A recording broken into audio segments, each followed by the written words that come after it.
हरे कृष्ण। आज हम चर्चा करेंगे भगवान का भक्ति हम क्यों करेंगे। कुछ लोग कहते हैं ना, भक्ति हमको क्यों करना है। भक्तों, हमको भगवान का भक्ति करना ही पड़ेगा। क्यों? क्योंकि ये जो शरीर है ये भगवान ने हमको दिया है। ये जो देह है, जो हम लोग खा रहे हैं, हाँ, पी रहे हैं, जो कुछ कार्य कर रहे हैं, ये शरीर के द्वारा कर रहे हैं ना। शरीर कौन दिया है? भगवान ही दिया ना। तो इसका प्रमाण क्या है? तो भगवद गीता में स्वयं भगवान कह रहे, अर्जुन कह रहे, भूमिरपो नलो वायुम खम मन बुधिरेव चः अहंकार इति अमन्ये भिन्ना प्रकृति अष्टदा। ये जो हमारा जो शरीर है, पंच महाभूत में शरीर बना है। पृथ्वी, जल, अग्नि, वायु और आकाश, और मन, बुद्धि और अहंकार। भगवान इसमें क्या कहते हैं? अहंकार इत्यमन्ये भिन्ना प्रकृति अष्टदा। ये मेरा प्रकृति है। माया दक्षिण प्रकृति श्रूयते सचराचरम हेतु नानेन कौन्तेय जगति परिवर्तते। ये भगवान का प्रकृति है। ये जो पांच वस्तु है, हमारा शरीर बना है, मिट्टी, जल, अग्नि, वायु और आकाश है, ये भगवान का दिया हुआ है। ये भगवान हमको शरीर बनाया है, तो हम लोग का कर्तव्य होता है उनका सेवा करना। जीवन स्वरूप है नित्य कृष्ण दास। ये शरीर हमको इतना सुंदर शरीर दिया है, तो हम लोग भगवान का ऋणी है। इतना सुंदर शरीर दिया है, तो हम लोग भगवान का भक्ति नहीं करेंगे तो भगवान का हम ऋण बन जाएंगे, ऋण हो जाएंगे। उदाहरण स्वरूप आपको कहूँगा, जो आपका जो ये उंगली है, आपका जो ये उंगली है, मैं कहूँगा कि 5 लाख दूंगा, 5 लाख रुपए दूंगा, आपका ये उंगली काट के मुझे दे दो। क्या आप दोगे? नहीं दोगे। देने से पहले आप 1000 बार सोचते रहोगे, सोचते ही रह जाओगे। क्या सोचेंगे? अरे ये तो मेरा है, ये सबसे महंगा उंगली है और इस उंगली से ही सब कुछ कार्य होता है। वो 1000 बार सोचते रहोगा कि ये जो उंगली से मैं बहुत प्रकार का काम करता हूँ। ये उंगली अगर काट के दे दूंगा तो मैं लिखूंगा कैसा, पेन कैसे पकड़ूंगा ना। जितना भी कार्य है इस उंगली के द्वारा ही होता है। तो मैं कहूँगा 5 लाख दूंगा, पूरे के पूरा 5 लाख दूंगा, मुझे ये उंगली काट के दे दो। तो क्या भक्त देगा? कोई देगा इस उंगली को? नहीं देगा। क्यों नहीं देगा? ना, ये सबसे बड़ा उंगली है, इसका द्वारा ही सब कार्य होता है। यदि भी मैं 5 लाख देने के लिए तैयार हूं, रोकड़ा 5 लाख देने के लिए तैयार हो, फिर भी वो नहीं देगा। इसका अर्थ है ये 5 लाख से भी ज्यादा कीमत है इस उंगली का। 5 लाख से भी ज्यादा है ये उंगली का दाम। नहीं देगा वो। तो बाद में कहूंगा, ये जो आपका राइट हैंड है, जो ये हाथ है, मुझे काट के दे दो। क्या वो देगा? 5 लाख नहीं, 20 लाख दूंगा, 20 लाख, 20 लाख दूंगा, तुम्हारा ये राइट हैंड काट के मुझे दे दो। क्या देगा वो? हम लोग 16 पिक्चर देखते थे ना, ये हाथ मुझे दे दो ठाकुर, ये हाथ मुझे दे दो। तो क्या बोलते थे? नहीं नहीं, मैं नहीं दूंगा। बाद में दोनों हाथ को उनको काट दिए। क्यों नहीं दिए? क्यों मना कर रहे थे? नहीं दूंगा ना। ये जो हाथ का द्वारा ही हम लोग को सब कार्य करते हैं, और हाथ चला जाएगा तो हम लोग को हैंडीकैप हो जाएंगे, हैंडीकैप, विकलांग हो जाएंगे। हमको भत्ता मिलेगा, भत्ता। जो विकलांग रहते हैं ना, जो हैंडीकैप रहते हैं, सरकार की तरफ से उनको भत्ता मिलता है। तो 20 लाख दूंगा, आपका राइट हैंड हाथ जो है काट के दे दो। नहीं देगा। इसका अर्थ है 20 लाख से भी ज्यादा कीमत है इस हाथ का। 5 लाख से भी ज्यादा कीमत है उंगली का, और 20 लाख से भी ज्यादा कीमत है इस हाथ का। तो मैं फिर कहूंगा कि भाई साहब, मैं पूरे 50 लाख दूंगा, पूरे 50 लाख दूंगा। तुम्हारा जो दोनों आंख है, दोनों आंख निकाल के मुझे दे दो। क्या देगा वो? 50, पूरे 50 का 50 लाख मैं दूंगा, दोनों आंख निकाल के दे दो। नहीं देगा। इसका अर्थ है ये 50 लाख से भी ज्यादा कीमत है, 20 लाख से भी ज्यादा कीमत ये हाथ का है। 5 लाख से भी ज़्यादा कीमत इसी उंगली का है। तो बाद में देखिए, और उसमें मुख है, कान है, नाक है, मस्तक है, पूरा शरीर है। इसका कीमत क्या होगा? इसका कोई कीमत चुका नहीं सकता है। इतना सुंदर, इतना कीमती शरीर हमको दिया है, इसलिए हम भक्तों भगवान का भक्ति करना ही पड़ेगा, कंपल्सरी करना ही पड़ेगा। जीवर स्वरूप है, नित्य कृष्ण का दास है हम लोग, वो मालिक है। हाँ, जैसा पिता पुत्र को जन्म क्यों देता है? पुत्र पिता का सेवा करने के लिए ही पुत्र को जन्म देते हैं। इसी तरह भगवान विभु है, हम अणु है, वो परम पिता है, हम उनका दास है। दास का अर्थ है मालिक का सेवा करना है। तो हमको भक्ति करना ही पड़ेगा उनका, क्योंकि ये इतना सुंदर कीमती शरीर दिया है, तो हमको करना ही पड़ेगा, कंपल्सरी करना पड़ेगा, नहीं तो उनका हम लोग ऋणी हो जाएंगे। देखिए भक्त, हम लोग किस किस का ऋणी है? सभी लोग का ऋणी है। माता पिता का ऋणी है। माता पिता ने ये सुंदर शरीर दिया, हमको गढ़ाया, माता पिता का ऋणी है। देवताओं का ऋणी है। देवता लोग जो है, सूर्य देव, चंद्र देव, इंद्र, चंद्र, वरुण, कुबेर, ये सब जो है देवता लोग, 33 कोटि देवता के ऋणी है। उदाहरण स्वरूप सूर्य देव। सूर्य देव जब सुबह 6 बजे उदय होते हैं, तभी सूर्य कितना प्रकाश देते हैं। हाँ, सूर्य कितना प्रकाश देते हैं। जैसा कि अभी अंधार है, अभी रात को अंधेरा रहता है। अंधेरा रूम में हम लोग को घर में 5 या 10 लाइट लगाते हैं। कोई कोई व्यक्ति का 4 या 5 लाइट जलाते हैं, तो 1 महीना का 200 या 300 रुपया लाइट बिल आ जाता है। आता है कि नहीं? सबका घर में आता है। केवल हम लोग को कितना 6 से 10-11 बजे तक इतना समय में ही लाइट जलाते, बाद में तो सब सो जाते हैं। तो ये 4-5 घंटा 5 लाइट जलाते हैं, तो 1 महीना का 200-300 रुपया बिल आ जाता है, लाइट बिल आ जाता है। तो भक्तों, सुबह 6 बजे से शाम 6 बजे तक, संध्या 6 बजे तक सूर्य देव प्रकाश दे रहे हैं। इतना प्रकाश दे रहे, इतना प्रकाश दे रहे, जो सब लोग को सब कुछ काम पे जा रहे हैं, सब कार्य कर रहे हैं। तो ये सूर्य देव कौन है? ये भगवान का अध्यक्षता है, भगवान का अध्यक्षण में ही काम करते हैं। माया प्रकृति श्वेत सचराचरम हेतु नानी ने कौन? मेरे डर से ये सूर्य देव प्रकाश देते हैं। और सूर्य देव है भगवान का एक आंख है। चंद्रदेव जो है भगवान का एक आंख है। मेरे डर से ही ये सूर्य देव सुबह उदय होता है, प्रकाश देते हैं। और इतना प्रकाश देते हैं, पूरा सुबह से शाम तक वो प्रकाशित हो जाता है, सब कार्य हम करते हैं। तो मान लीजिए भगवान अगर ये लाइट बिल भेज देंगे, हम लोग को जितना साल तक हम लोग को जीवित रहा, दिन में कोई लाइट लगाते हैं क्या? भगवान का लाइट से ही हम लोग चलते हैं। ये सूर्य देव किसका है? सूर्य देव भगवान का दास है।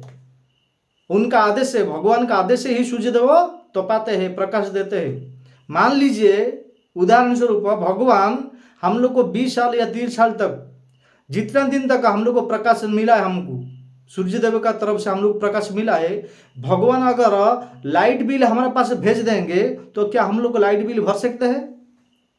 कितना होगा? रात को केवल 4 या 5 लाइट जलाते हैं, तो 200-300 रुपया महीने का बिल आ जाता है। तो हम लोग को कितने सालों से ये सूर्य देव का प्रकाश को हम लोग यूज कर रहे हैं? लाइट बिल भर सकते हैं क्या? नहीं है। इसीलिए हम लोग को सूर्य देव का ऋणी है। सूर्य देव कौन है? देवता है। चंद्रदेव ऋणी है, चंद्रदेव का भी, जो रात को जो है शीतलता प्रदान करते हैं, जिसके द्वारा कृषक लोग को जो विभिन्न प्रकार का फसल, जो हमारा सब्जी वगैरह बनाते हैं, खेती करते हैं, ये चंद्रदेव का ही कृपा है, शीतलता प्रदान करते हैं। तो उनका भी ऋणी है, देवता का ऋणी है, माता पिता का ऋणी है, स्वयं भगवान का भी ऋणी है। और किसका ऋणी है? ऋषि मुनियों का ऋणी है। जो बड़े बड़े ऋषि महात्मा साधु संत लोग थे, उनका भी ऋणी है। उनका कैसे ऋणी हुआ? ना हमारा कल्याण के लिए, हमारा जीवन सार्थक के लिए, हमारा जीवन कृतार्थ के लिए इतने सारे ग्रंथ लिख के हमको दिए हैं। अनेक सुंदर सुंदर ग्रंथ है।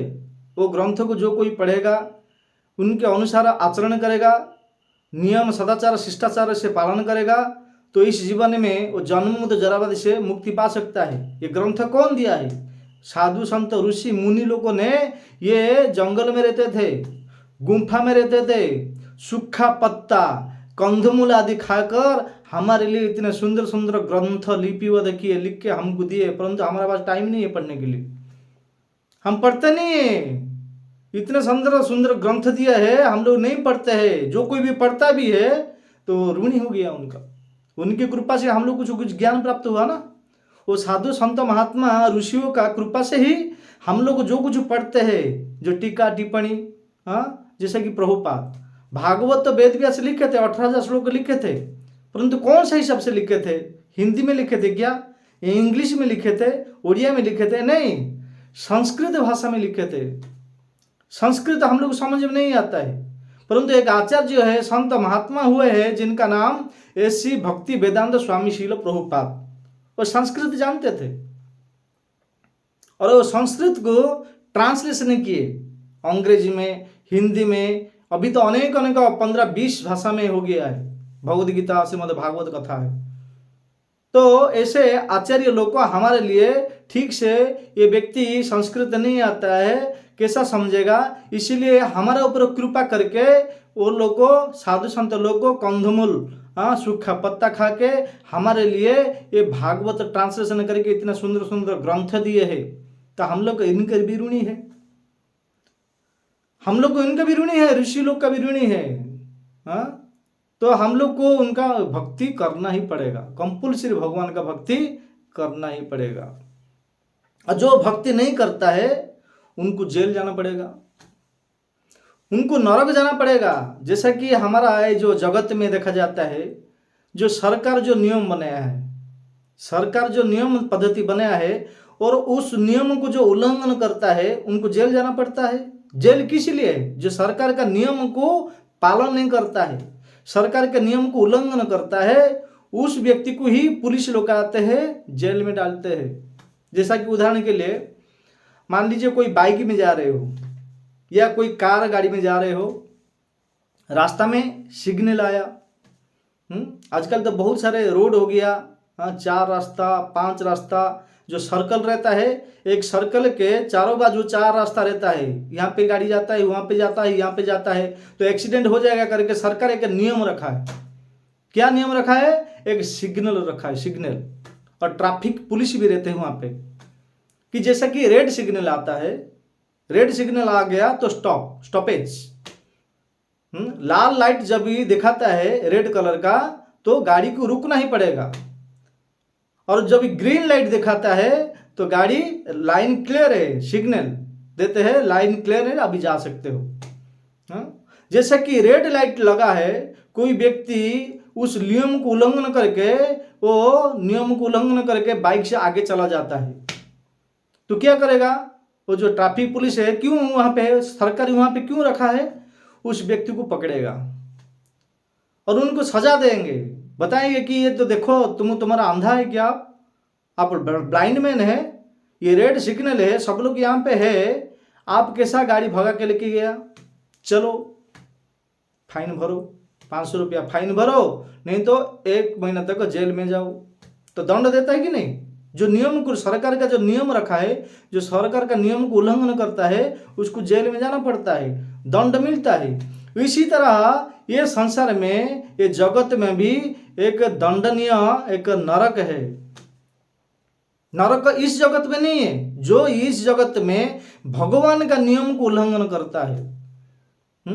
जैसे कि हम जो जगह पे रहते हैं वहां पे एक जेल रहता है क्या? कुछ अलग जगह पे लेकर रखना पड़ता है उनको, जेल अलग जगह पे रहता है, अलग एरिया में रहता है। इसी तरह इस जगह पे जेल नहीं है भगवान का, भगवान एक जेल है, जो भगवान का नियम को उल्लंघन करता है उनके लिए भी जेल है।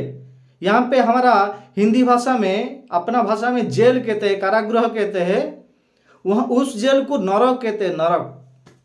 वहाँ पे जातना शरीर दिया जाता है, उस नरक में डाल दिया जाता है। तो नरक कहाँ है? ये सत्य बात है। कुछ लोग कहते हैं कि ये नरक फर्क कुछ नहीं है, कुछ नरक फर्क नहीं है, जो साधु संत लोग कहते हैं ये झूठ बात है, परंतु मूर्ख है, वो नहीं जानता है, क्योंकि वो शास्त्र नहीं पढ़ता है, भगवद गीता भागवत नहीं पढ़ता है। ये हम लोग को मन से नहीं बताते हैं, स्वयं वेद व्यास लिखा है। सुखदेव गोस्वामी परीक्षित महाराज जी को बताया है। कौन सा ग्रंथ में? भागवत पंचम स्कंद में वर्णन किया गया है। भागवत पंचम स्कंद अंतिम अध्याय जो 18 अध्याय है उसमें वो वर्णन किया गया जेल है, नरक है। और कितना प्रकार नरक है ना? 28 प्रकार का नरक है। तामिश्र, अंधतामिश्र, रौरव, कुंभीपाक, अयोपान, ऐसा अनेक 28 प्रकार का नरक का बारे में ये सुखदेव गोस्वामी परीक्षित महाराज को बताया है।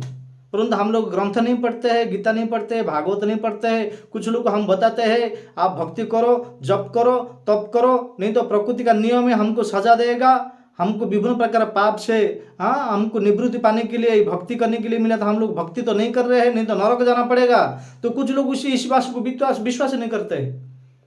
ये जो नरक का बात को विश्वास नहीं करता है। लेकिन भक्तों ये सत्य बात है, अटल सत्य है। वेद व्यास कोई रिश्वत नहीं लिया है, सुखदेव गोस्वामी कोई रिश्वत नहीं लिया है, ये झूठ नहीं बताते हैं। जो भागवत में संपूर्ण अटल सत्य बात बताया गया है, वेद व्यास लिखे। 28 प्रकार का नरक है। कौन सा नरक में कौन लोग जाते हैं, कैसा पाप करेंगे, कैसा नरक जाएंगे, ये आपका पास अगर भागवत है तो देखिए, भागवत पंचम स्कंद में अंतिम अध्याय में बताया गया। अगर आपका पास नहीं है तो मेरा पास भागवत है, संपूर्ण भागवत मेरा पास है। आइए आपको दिखाऊंगा। कुछ प्रूफ चाहिए ना, सबूत चाहिए ना, आइए मेरा पास, मैं आपको कुछ दिखाऊंगा कौन सा प्रकार का नरक है, कैसा कैसा पाप करेंगे तो कैसा नरक में डाल दिया जाता है, ऐसा नरक है। और ये नरक में कौन जाते हैं? जो भगवान का नियम को उल्लंघन करते हैं। तो भगवान का नियम क्या है? इसमें प्रश्न उठता है, भगवान का नियम क्या है ना? भगवान का नियम है सुबह ब्रह्म मुहूर्त में उठना। सुबह ब्रह्म मुहूर्त में उठना। ब्रह्म मुहूर्त का अर्थ है सूर्य उदय होने से 1.5 घंटा पूर्व, नहीं तो 1 घंटा पूर्व उठ जाना चाहिए। ये भगवान का नियम है। जो ब्रह्म मुहूर्त में नहीं उठता है वो सूर्य उदय होने से उठने के लिए भगवान बताया है, उसको नियम है। सूर्य उदय होने से उठना चाहिए और स्नान करना चाहिए। अगर कोई सूर्य उदय होने का बाद उठता है, स्नान करता है, तो भगवान का नियम को उल्लंघन किया है, उसको नरक जाना पड़ेगा। भगवान बताया कि मेरा नियम है सूर्य उदय होने से पहले ब्रह्म मुहूर्त में उठो, स्नान करो, मेरा जप करो, तप करो, मेरा नाम उच्चारण करो। हरे कृष्ण कृष्ण कृष्ण हरे हरे, हरे राम राम राम हरे हरे। ये मेरा नियम है। और ये नियम को जो उल्लंघन करता है, नियम को पालन नहीं करता है, उस व्यक्ति को नरक में डाल दिया जाता है। जैसा इस जगह पे सरकार का नियम जो कोई पालन नहीं करता है, उल्लंघन करता है, उसको जेल में डाल दिया जाता है। नासिक में जेल है, सेंट्रल जेल है, तिहाड़ में जेल है, मुंबई में अलग अलग जगह में, प्रत्येक जगह पे एक जेल बनाया। क्यों? जो सरकार जो नियम बनाया है, जो रूल बनाया है, वो नियम को जो पालन नहीं करता, उल्लंघन करता, उनको जेल जाना ही पड़ेगा, जाना ही पड़ेगा। और भक्तों, ये जो जेल में जाते हैं, किस व्यक्ति का पास धन बहुत रहता है, संपत्ति रहता है, पैसा रहता है, तो कोई पुलिस वाला को, कोई जज वाला को, कोई मैजिस्ट्रेट, एडवोकेट, वकील को पैसा दे के इस जेल से निकल सकता है। इस जेल से कुछ रिश्वत दे के, एडवोकेट हो, पुलिस हो, क्या मैजिस्ट्रेट हो, किसी को भी ये रिश्वत पैसा दे के वो जेल से निकल सकता है। परंतु वो जो जेल है, वो जो नरक का जेल है, वहां पे एक सुपरिटेंडेंट है जिनका नाम है यमराज, और एक 3 स्टार वाले एक है, उनका नाम है जो मैनेजर है, जो सेक्रेटरी है, उनका नाम है चित्रगुप्त। और वहां पे ये जो नोट नहीं चलने वाला है, यहाँ पे नोट दे के हम लोग को बाहर निकल सकते हैं। बहुत लोग ऐसा निकल जाता है, अपराधी लोग है, अपराधी है, ऐसे नियमों को उल्लंघन किया है, ऐसे पाप क्या है, अन्याय क्या है, अत्याचारी क्या है, भ्रष्टाचारी है, ऐसे व्यक्ति का पास पैसा है, ऐसे पैसा देकर जेल से निकल जाते हैं। परंतु वो जेल जो है, वहां पे चित्रगुप्त है जो सिक्योरिटी है, जनरल सेक्रेटरी है, और जो प्रेसिडेंट है, जो यमराज है, वहां पे पैसा नहीं देंगे, नहीं चलने वाला है। वहां पे बोलेंगे कि हमारे पास इतना पैसा है, यमराज जी थोड़ा सा ये 10-15 लाख लीजिए, मुझे छोड़ दीजिए। वहां पे ये नोट नहीं चलने वाला है, दंड भोगना ही पड़ेगा हमको। परंतु हम लोग दंड भोगेंगे क्यों? नरक क्यों जाएंगे हम लोग? नरक हमको नहीं जाना है, ये ऋण से हमको मुक्ति होना है। तो एक ही मात्र उपाय है, तो भगवान का भक्ति। सभी ऋण से मुक्ति हो जाएंगे, माता पिता का ऋण से मुक्ति हो जाएंगे, पितृलोक से भी ऋण से मुक्ति हो जाएंगे, देवी देवता लोक से भी ऋण मुक्ति हो जाएंगे। हाँ, और भगवान का जो हमको शरीर दिया, भूमि रप नलोवायु खम मन बुद्धिरेव च अहंकार इत्यमन्य भिन्न प्रकृति अष्ट, भगवान जो हमको इतना सुंदर शरीर दिया है, ये इस भगवान का ऋण से भी हम लोग को मुक्ति पाई जाएंगे। कभी जब भगवान को धन्यवाद देंगे। भक्तों, हम लोग को इतना सुंदर शरीर दिया है, तो कभी हम भगवान को थैंक यू कहते हैं? कोई व्यक्ति आज तक भगवान को थैंक यू कहा, थैंक यू बोला? हाँ, थैंक यू भी नहीं बोलते, भगवान को धन्यवाद नहीं देते। हे भगवान, हे परम ब्रह्म, हे नारायण, हे गोविंद, हे केशव, आप हमको इतना सुंदर शरीर दिया है, आपको बहुत बहुत धन्यवाद है। ऐसा कोई धन्यवाद दिया है, थैंक यू कहा है? नहीं बोला है। मान लीजिए उदाहरण के लिए, आप कोई बैंक में जाता है, सेंट्रल बैंक हो, HDFC बैंक हो, ICICI बैंक हो, कोई भी बैंक में आपका अगर खाता है, बुक्स है, बैंक में गए, बैंक में जाएंगे तो साथ में पेन लेके जाना पड़ता है, पेन, क्योंकि फॉर्म फिलअप करना पड़ता है। तो मान लीजिए आपका पासबुक जो बैंक का खाता लेके गए, कुछ पैसा उठाना है, हाँ, कुछ पेन का जरूरत पड़ा, तो आप क्या किए, घर में पेन छोड़ के चले गए, आपका याद नहीं रहा, खाली पासबुक लेके गए, हाथ में पेन नहीं, पॉकेट में पेन नहीं है, तो आप फॉर्म फिलअप कैसा करोगे? तो देखे कि और दूसरा कोई व्यक्ति फॉर्म फिलअप कर रहा है, तो उनको क्या कहते हैं, भाई साहब मैं पेन छोड़ दिया है, आप थोड़ा मुझे पेन दीजिए।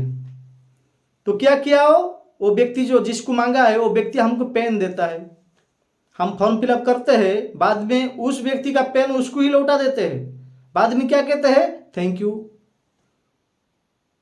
उनको कहते हैं ना हम लोग, थैंक यू कहते हैं। भाई साहब क्यों थैंक यू कहते हैं? क्योंकि वो पेन दिया हमको पेन दिया, कुछ 5 मिनट के लिए या 2 मिनट के लिए कुछ पेन दिया, उसका पेन उसकी हुई हम वापस दे देते हैं, बाद में क्या कहते हैं, थैंक्स, थैंक यू कहते हैं कि नहीं? तो देखिए भक्तों, ये छोटा सा पेन, ये 2 मिनट या 5 मिनट के लिए वो पेन दिया था, उसका पेन उसको रिटर्न दे दिया हम लोग को, फिर भी उनको धन्यवाद देते हैं, थैंक्स कहते हैं, थैंक यू कहते हैं। परंतु देखो भक्तों, हमको भगवान इतना सुंदर शरीर दिया है, हाँ, रहने के लिए घर है, खाने के लिए सुंदर भोजन है, पहनने के लिए इतना सुंदर वस्त्र है, और अन्य अन्य इत्यादि सब कुछ बहुत बहुत सुंदर सुंदर वस्तु दिया है, भौतिक वस्तु। तो हम कभी भगवान को धन्यवाद कहते हैं? भगवान को कभी थैंक यू कहा है? नहीं कहा है। तो थैंक यू बोलना पड़ेगा। तो भगवान के लिए थैंक यू कौन सा है? हाँ, भगवान को थैंक यू देने का एक तरीका है, एक विधि है। वो विधि क्या है? हरे कृष्ण कृष्ण कृष्ण हरे हरे, हरे राम राम राम हरे हरे। ये भगवान के लिए थैंक यू, भगवान के लिए धन्यवाद है। ऐसे हम लोग को धन्यवाद कभी दिया नहीं है। तो जो व्यक्ति आज तक, जिसको 50 साल हो गया है, जिसको 60 साल हो गया है, जिसको 70 साल हो गया है, आज तक कोई व्यक्ति अगर भगवान को थैंक यू नहीं कहा, धन्यवाद नहीं दिया, तो अभी भी कह सकते हैं। तो भगवान के लिए थैंक यू क्या है? भगवान का नाम। हरे कृष्ण कृष्ण कृष्ण हरे हरे, हरे राम राम राम हरे हरे। ये हम लोग एक ही बार नहीं है, बार बार देना चाहिए, क्योंकि इतना सुंदर शरीर मिला ना हमको। थोड़ा सा पेन दिया तो एक बार था, उनको बताया थैंक यू। इतना सुंदर शरीर दिया है ना, मैं अभी बताया ना, एक उंगली का 5 लाख है, हम लोग को नहीं देते, कितना कीमती, इसका अर्थ है 5 लाख से भी ज्यादा है।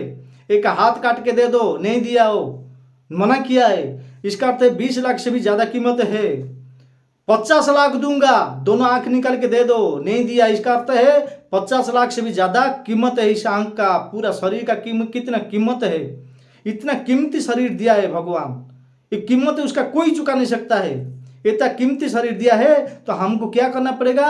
रोज रोज भगवान को धन्यवाद देना पड़ेगा, रोज रोज भगवान को थैंक यू बोलना पड़ेगा। थैंक यू का अर्थ है हरे कृष्ण कृष्ण कृष्ण हरे हरे, हरे राम राम राम हरे हरे।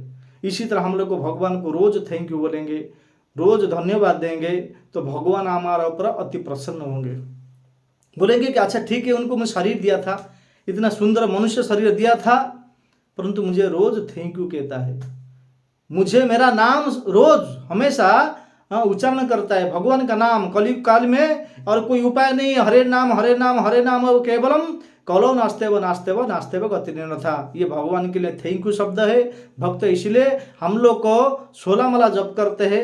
जो व्यक्ति इस्कॉन में ज्वाइन करता है, 4 नियम पालन करता है और 16 माला जप करता है, तो आप लोग भी ये 1-2 माला स्टार्टिंग कर सकते हैं। एक साथ में डायरेक्ट स्टार्टिंग 16 माला जप नहीं कर सकते हैं।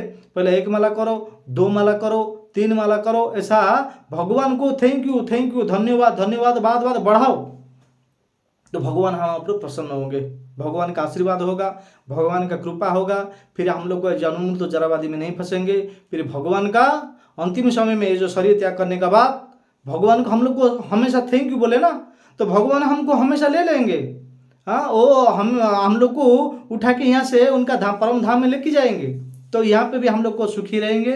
फिर भगवान का परम धाम वैकुंठ में जब जाएंगे तो भगवान नारायण, भगवान विष्णु, भगवान कृष्ण जो है उनका पास भी हमेशा सदा सर्वदा के लिए नित्य सुख प्राप्त कर सकते हैं, और कोई उपाय नहीं है। इसलिए बहुत बहुत धन्यवाद। ये धन्यवाद आप लोगों में कहता हूँ कि आप लोग ये ध्यान पूर्वक का मेरा बात को सुना है, परंतु आप लोगों से बहुत बहुत रिक्वेस्ट है, अनुरोध है, तो रोज 1 बार 2 बार भगवान को थैंक यू बोलो।